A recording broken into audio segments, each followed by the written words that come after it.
Bonjour à tous, merci de nous retrouver sur CA TV pour parler aujourd'hui d'une belle initiative, parler d'une ONG qui s'appelle Passerelle Numérique, une ONG qui intervient dans le domaine de l'IT. Alors on en parle avec vous, Akara. Bonjour Akara Théa. Bonjour. Vous êtes administrateur et membre fondateur de Passerelle Numérique. Et avec vous, Roland Flouquet, bonjour.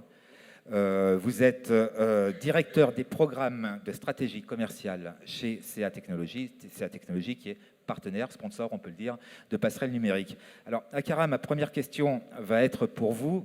Parlez-nous un petit peu de Passerelle Numérique, le projet, son histoire, son but. Passerelle Numérique, c'est une association, donc loi 1901. Nous sommes une ONG qu'on appelle de développement et non pas d'urgence. Et ce que nous faisons, c'est que nous aidons des jeunes défavorisés, donc qui ont atteint le niveau lycée, mais qui n'ont pas les moyens de continuer à étudier par la suite. Et donc nous les formons au métier de l'informatique dans 3 pays aujourd'hui, au Cambodge, au Vietnam et aux Philippines depuis 2005. Alors vous dites que vous les formez au métier de l'informatique. Concrètement, votre action se concrétise comment ? Alors concrètement, en fait, on parle de jeunes qui viennent de milieux très modestes, qui en général n'auraient pas de chance de pouvoir avoir un vrai métier à la fin de leurs études. Donc on s'est dit c'est un petit peu embêtant, ils ont atteint le niveau lycée, ils savent lire, ils savent écrire, mais c'est pas ça qui va leur permettre d'avoir un vrai métier et ensuite de subvenir aux besoins de leur famille. Donc en fait notre action va reposer sur 5 piliers. Tout d'abord, il faut aller les trouver. Donc on va les sélectionner. En général, on va dans chacun des pays où nous agissons, nous allons dans des diverses provinces. Nous cherchons justement à sortir des villes pour aller les couvrir un territoire assez large. Ensuite, une fois qu'on les a trouvés, donc on les a sélectionnés en fait sur capacité, donc mathématiques, logique, anglais. On ne peut évidemment pas les sélectionner sur l'informatique, vu que la plupart d'entre eux n'ont jamais touché un ordinateur avant. Et ensuite, le principal de notre action donc, repose dans la formation, qui repose sur 3 parties. Une formation informatique, donc soit d'administration réseau, soit de développeur.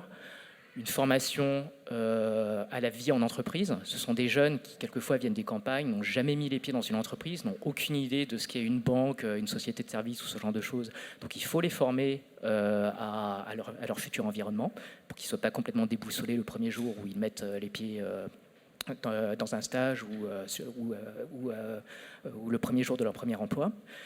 Et la 3e partie qui est très importante, c'est la formation humaine, parce qu'on parle de jeunes qui sont un petit peu déstructurés. On parle de familles dont le revenu est en général de moins de $60 par mois. Donc voilà, lorsqu'on a un responsable informatique qui tout à coup peut avoir accès à des ordinateurs, à du matériel très cher, comment est-ce qu'on fait pour que ce jeune continue à être honnête ? Comment est-ce qu'on fait pour qu'il soit un adulte responsable ? Qu'on puisse lui faire confiance et surtout qu'il puisse être solidaire avec ses petits camarades. Donc une vraie formation à plusieurs étages, à plusieurs niveaux. Exactement, dont le dernier niveau, et c'est ça qui est le plus important, c'est de les aider surtout à trouver un emploi par la suite, donc démarchage d'entreprise et placement en stage. Avec quels résultats l'ONG existe depuis maintenant 2006. Quels résultats avez-vous obtenus ? Là, en fait, d'ici la fin de l'année, on va passer la barre des 500 étudiants placés. Donc il y a 550 étudiants en cours de formation. Et puis on a vraiment décidé, vu les moyens qui sont mis en œuvre, de viser un maximum d'insertion. Donc alors qu'on s'était fixé 90% d'objectifs de placement de nos étudiants, on est plutôt à 97% aujourd'hui. Alors, Roland, je vais me tourner vers vous maintenant. Je le disais tout à l'heure, CA Technologies accompagne Passerelle Numérique. Qu'est-ce qui vous a séduit dans ce projet ? Alors, tout cela s'inscrit dans un programme mondial, un programme de transformation culturelle chez CA.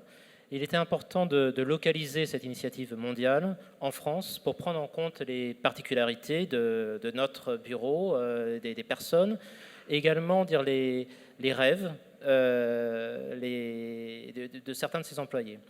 Et c'est vrai que lorsqu'on a commencé à réfléchir à ce programme-là, on s'est dit c'est bien de créer du lien entre employés, mais également de créer du lien avec notre écosystème. Notre écosystème, je dirais, à la fois proche et un peu plus éloigné, d'où des actions finalement avec Emmaüs Défi en France, mais également donc, avec Passerelle Numérique à l'étranger.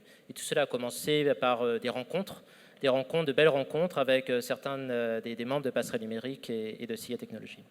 Alors, vous me parliez, quand on a préparé cette émission, vous me parliez de charity et d'académie. Ce sont les 2 piliers de votre action sur ce sujet-là.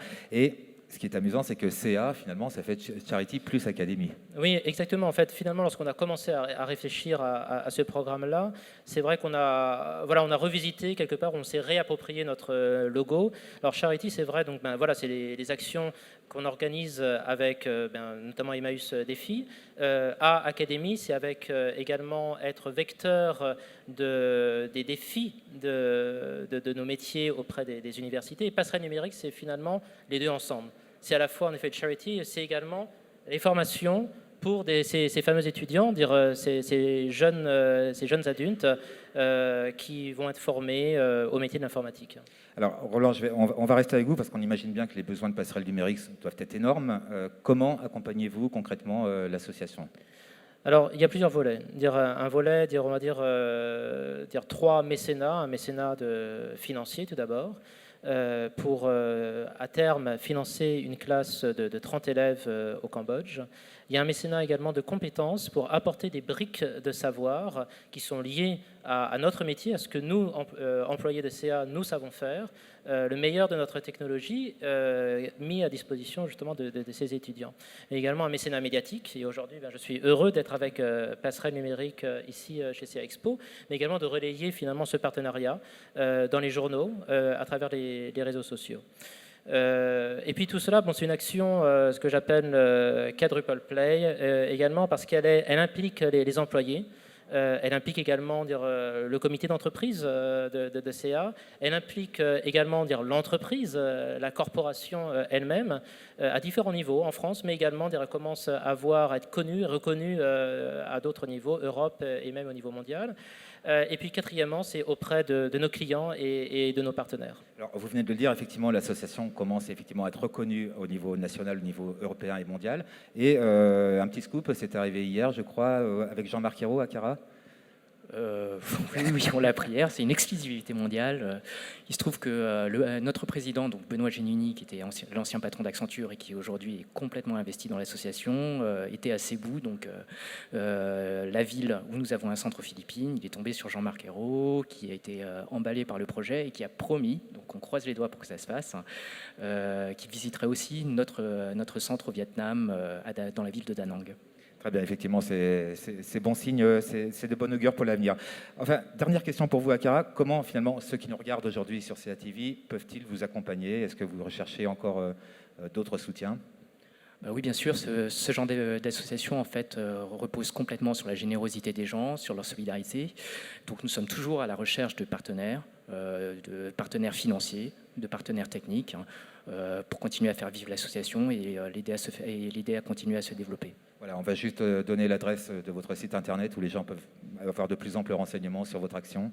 Oui, c'est donc www.passerelle-numérique, en un seul mot, au pluriel, sans accent, .org. Voilà. Merci beaucoup à vous deux d'avoir évoqué avec nous ce très joli projet. Merci à vous de nous avoir suivis et à très bientôt sur CA TV. Merci.